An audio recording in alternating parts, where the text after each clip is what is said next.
विधान भवनाच्या आवारात असलेल्या कॅन्टीनमध्ये विधान भवनाच्या आवारात असलेल्या कॅन्टीनमध्ये जेवण निकृष्ट दर्जाचं होतं म्हणून संजय गायकवाडने टॉवेल बनियनवर जाऊन मारामारी केली, त्या कर्मचाऱ्याला बेदम मारहाण केली। याचा गुन्हा अदखलपात्र म्हणून दाखल झालेला आहे। आम्हाला वाटतं की त्याला खरं तर मृत्यूस कारणीभूत ठरेल अशा पद्धतीने मारहाण केली म्हणून गुन्हा दाखल व्हायचा होता। आणि दुसरी बाब अशी की रोज पेपरमध्ये बातम्या येतात की जे विद्यार्थ्यांना पोषण आहार वाटला जातो त्या आहारामध्ये आळ्या येतात, किडे येतात, सडलेलं धान्य असतंय। त्या ठिकाणी संजय गायकवाडला राग येत नाही, ही महाराष्ट्रासाठी शर्मेची बाब आहे।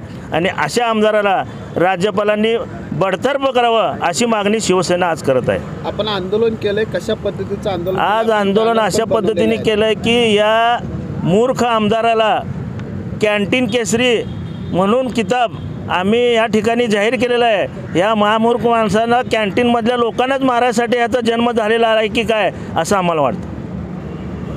बंधुप्रेम न्यूज चॅनलला लाईक, सबस्क्राईब व बेल आयकॉन दाबायला विसरू नका। धन्यवाद।